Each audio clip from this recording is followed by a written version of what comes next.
Hi boys and girls, this is lecture 4.4 in Unit 4. The topic, a summary of curve sketching. This is part 1 of that discussion.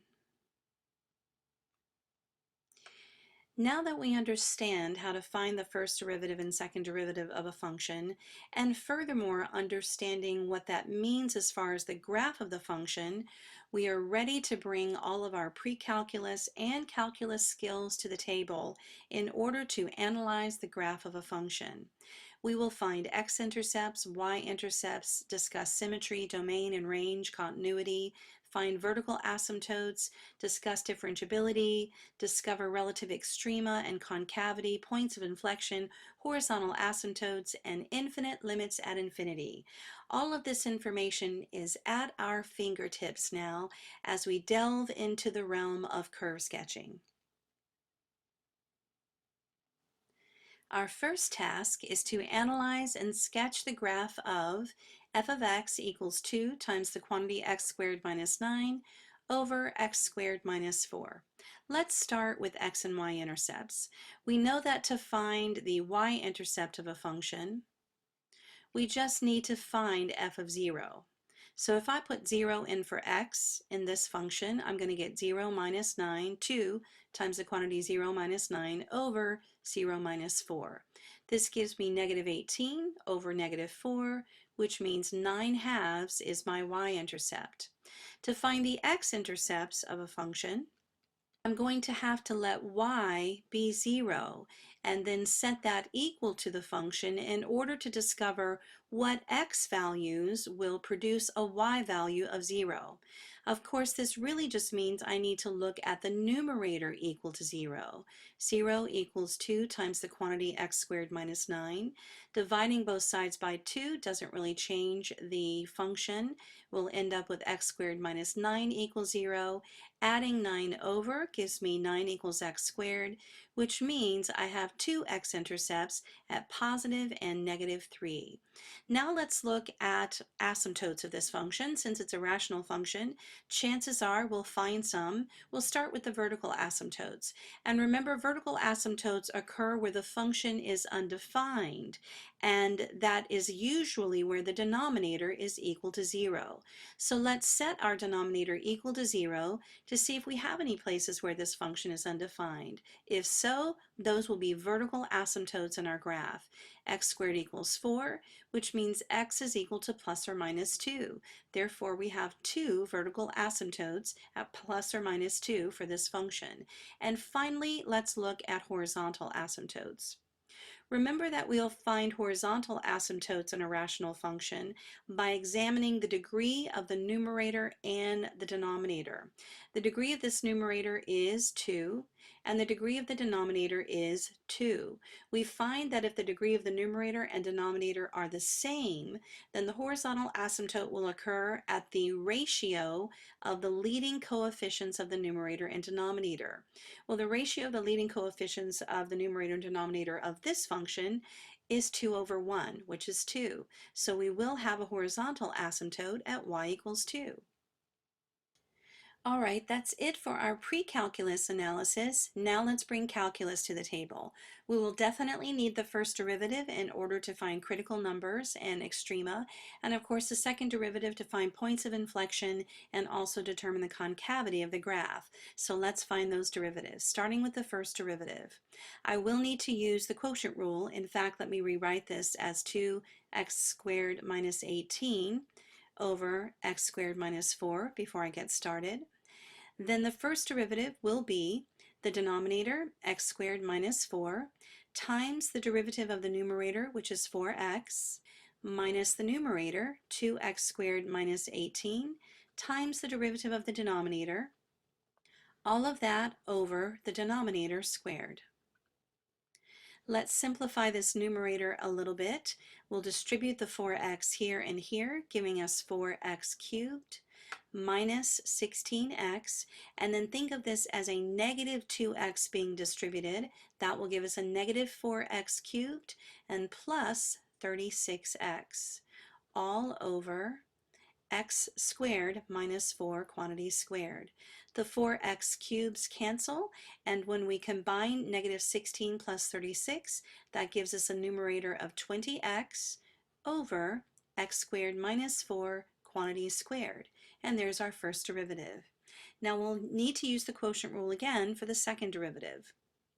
And that's going to be the denominator, x squared minus 4 quantity squared, times the derivative of the numerator, which is 20, minus the numerator, times the derivative of the denominator, which will require the chain rule, 2 times x squared minus 4, times the derivative of what's inside, which is 2x, and then of course all of this over the denominator squared, which now gives us x squared minus 4 to the 4th power. Now let's look at the numerator and recognize that we have two terms here, this one and this one. Let's factor out what is common to both of them. You can see that they both have a 20, and they both have at least one of these terms, an x squared minus 4. So in factoring those out, I'll have a 20 and x squared minus 4, and then what will be left will be 1x squared minus 4 from this term, and then since the 20 is gone and the x squared minus 4 is gone from this term, that leaves a negative x, a 2, and a 2x, which is a negative 4x squared in the numerator, all over x squared minus 4 to the 4th power. Well, this guy cancels with one of those, leaving 3 in the denominator, and this gives us a simplified numerator of 20 times negative 3x squared minus 4, all over x squared minus 4 to the 3rd power. I'm going to simplify this a bit further by factoring out the negative in the numerator, just for fun. And that leaves 3x squared plus 4 all over x squared minus 4 quantity cubed. Now let's use all of this information to sketch the graph of this curve. Notice I've already put the two vertical asymptotes here at plus or minus 2. The horizontal asymptote at 2 has already been placed on the graph. Let's also label the x-intercepts at plus or minus 3, and also the y-intercept at 9/2, which is 4.5. We'll find critical numbers by setting the first derivative equal to 0. Critical numbers will be found where the first derivative equals 0 or where it's undefined.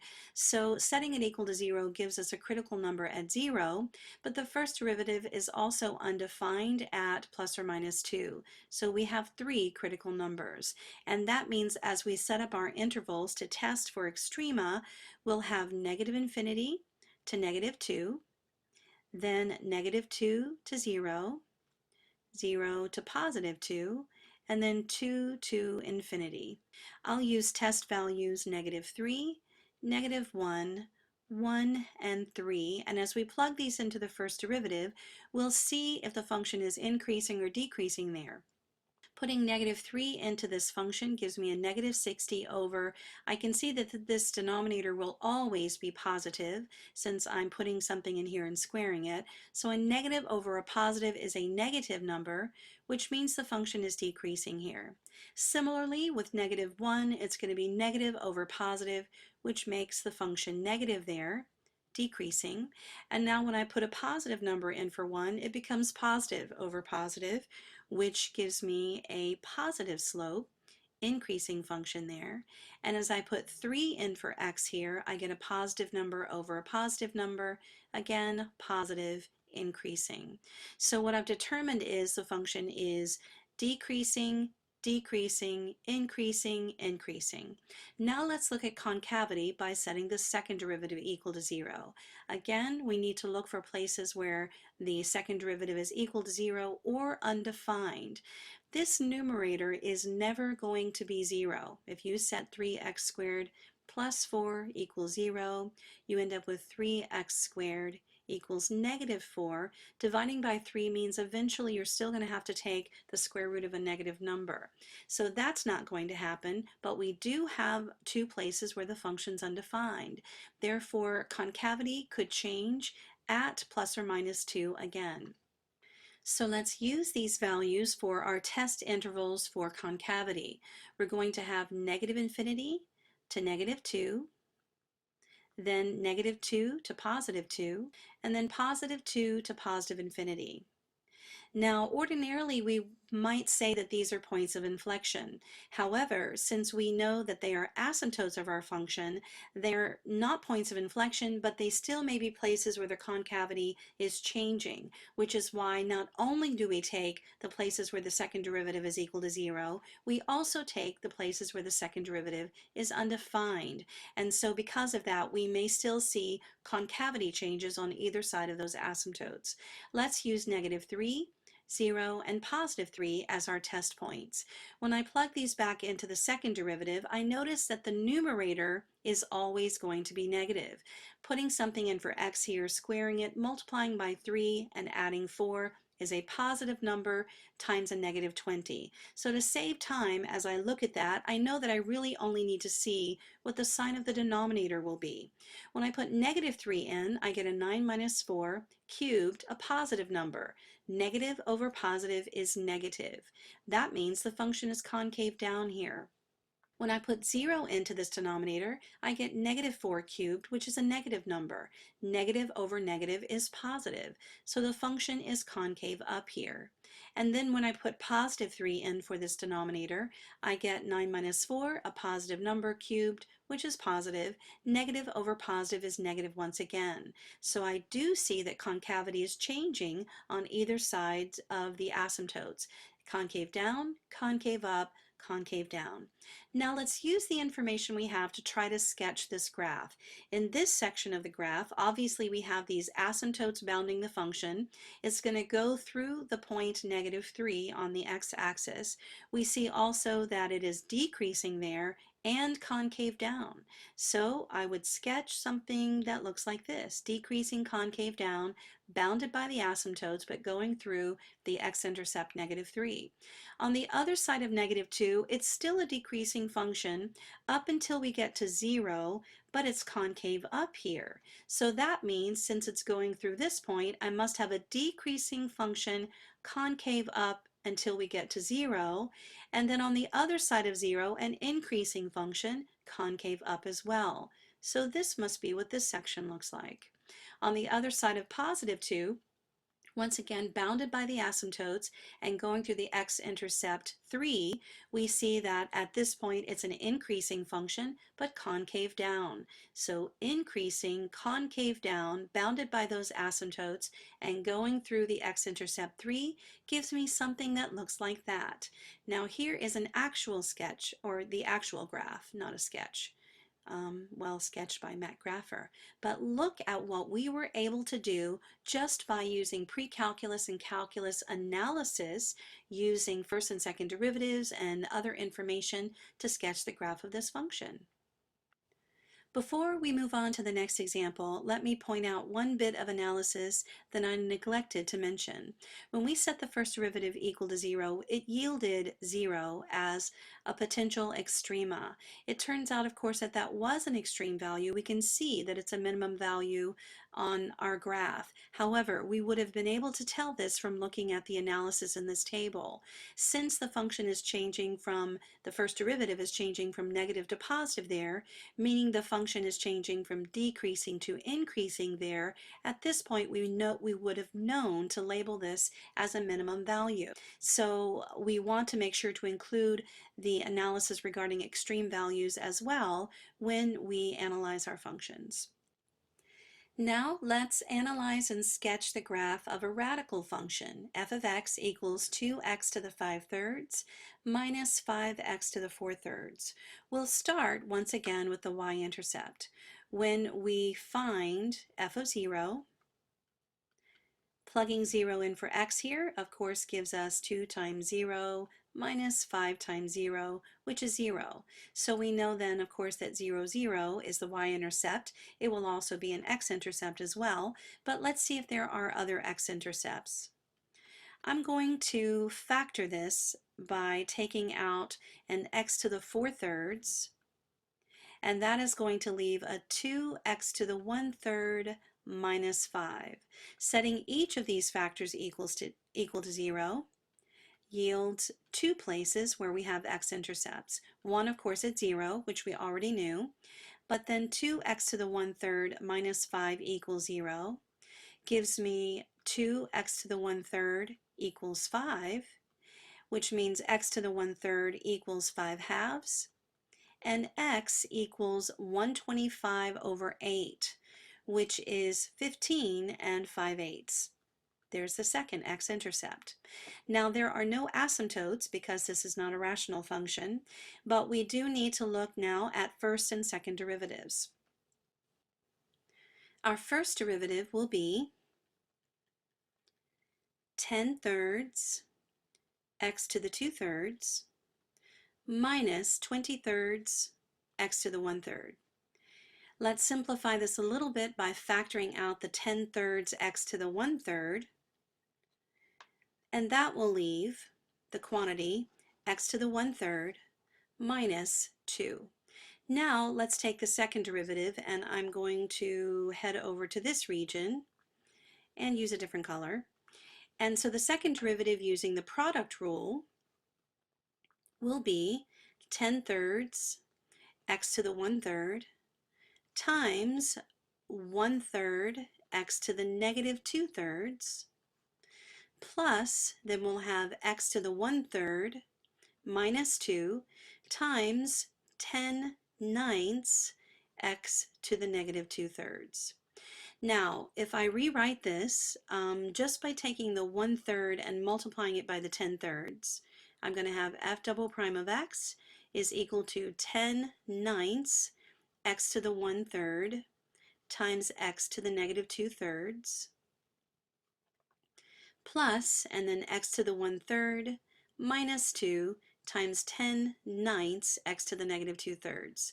I rewrote that so that we could see that the common factors are 10/9 and x to the negative 2/3. So I'm going to take those out to simplify this. F double prime then will be 10/9 x to the negative 2/3, and that will leave an x to the 1/3 from the first term, and then an x to the 1/3 minus 2 from the second term. When we combine these, we will end up with 10/9 x to the negative 2/3, and then 2x to the 1/3 minus 2.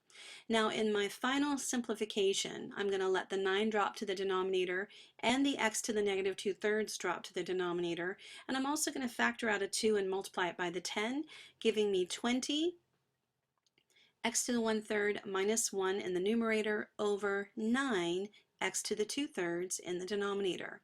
And that's your second derivative. Okay, now let's use all of this information to sketch a graph of this function. We'll start with the x-intercepts. We know, of course, x and y-intercept at 0, 0, 0. And then at 15.5-ish, we have our other x-intercept, so we know that the function will go through those 2 points. Now let's take our first derivative, set it equal to 0, to determine if there are any critical numbers. When we do so, we'll have 10/3 x to the 1/3 equals 0, which will simply yield a critical number at 0. And then we'll take x to the 1/3 minus 2 equals 0, x to the 1/3 equals 2, yields another critical number at 8. So 0 and 8 are places where we would have extrema in this function. We'll use these critical numbers to determine the intervals on which the graph is increasing and decreasing. My intervals then will be -∞ to 0, 0 to 8, and 8 to positive infinity. I'll use the test value -1, 1, and in this interval, since I'm going to have to take the cubed root of the number that I'm testing, I'm going to use 27 since it is a perfect cube. If I put -1 into the first derivative, this gives me the cubed root of -1, which is -1, times 10/3, -10/3. We also have a -1 minus 2, which is a -3. Negative times negative is positive. So in this interval, our function is increasing. Now let's put 1 into the first derivative. The cubed root of 1, of course, is 1, positive 10/3, 1 minus 2, negative 1. Positive times negative, negative. So on this interval, our function is decreasing. And finally, let's use 27. The cubed root of 27 is 3 times 10/3 is a positive 10. The cubed root of 27 is 3 minus 2, positive. Positive times positive. So on this interval, we also have our function increasing. Now let's also analyze our critical numbers to determine whether they are max or min values. At 0, we see that our function is going from increasing to decreasing, which means it's a maximum value. At 8, we see that our function is going from decreasing to increasing, which means it's a minimum value. Now let's look at the second derivative to discuss concavity. We'll need to set our second derivative equal to 0 to see if there are any places where it is equal to 0 or where it's undefined. We didn't have to worry about the first derivative being undefined because there was no denominator. But now that we have a rational function, we have to consider the denominator as well. We can see that it's undefined at 0, so that's definitely going to be one of the values we have to look at. And then when we set the numerator equal to 0, we get this equation, x to the 1/3 minus 1 equals 0, and then x to the 1/3 equals 1. Therefore, x equals 1. So add 1 and 0, we have potential changes in concavity. We'll use these values to set up test intervals for concavity intervals. I'll go from negative infinity to 0, from 0 to 1, and then from 1 to positive infinity. For my test points, I'm going to use perfect cubes again for quicker simplification. I'll use -1 here. Between 0 and 1, I'll use 1/8, and between 1 and positive infinity, I will use 8. So let's go to the second derivative and evaluate these test points there. I can see that the denominator will always be positive. A positive number times something that has been squared will give you a positive number. So I really need to see the sign of the numerator to determine what the function is doing. So if I put -1 in for x in the numerator, the cubed root of -1 is -1 minus 1, -2 times 20, negative. Negative over positive means that it's negative there. The second derivative is negative there, concave down. Now let's look at 1/8. The cubed root of 1/8 is 1/2. Minus 1 is a negative number times 20, and that is negative over positive as well. So we also have concave down on this interval. Then let's look at 8. The cubed root of 8 is 2, and when you do 2 minus 1, you get 1 times 20, which is positive. Positive over positive means we get a concave up section of the graph. Let's also examine our potential points of inflection to see if they are indeed actual points of inflection. At 0, it's going from concave down to concave down, so 0 is not a point of inflection since concavity did not change. At 1, however, we're going from concave down to concave up, so we do have a point of inflection at 1. So, with this information, let's go ahead and attempt to sketch this graph. It would be a good idea for us to find the function value. We know the function value at 0 is 0. We should also find the function value at 8 because that's a place where we have determined there's a minimum value. If I put 8 back into the original function, the cubed root of 8 is 2 to the 5th power 32 times 2 is 64. And then we have the cubed root of 8 is 2 to the 4th power 16 times 5, 80. 64 minus 80 is a -16. So we know that we have at 8, the function value is -16, and that's a minimum value for this function. It would also be a good idea for us to look at the function value at 1, since we know that concavity is changing there as well. So when we plug 1 into the original function, we get 2 minus 5, which is -3. So again, at 1, comma -3, we know concavity is changing. Now let's see what we can do based on our analysis. From negative infinity to 0, we have an increasing function concave down. So coming from somewhere here, as long as I keep it concave down until I get here, I have an increasing function. But on the other side of 0, it's decreasing, yet still concave down until we get to 1. Then the concavity changes to concave up, but the function is still decreasing, so we change the concavity, but it's decreasing until we get to this minimum point, which of course is at 8 comma negative 16. At that point, we have the function increasing again, and still concave up for the rest of the function. Because we know it goes through this x-intercept, there is a sketch of our curve. That is lovely.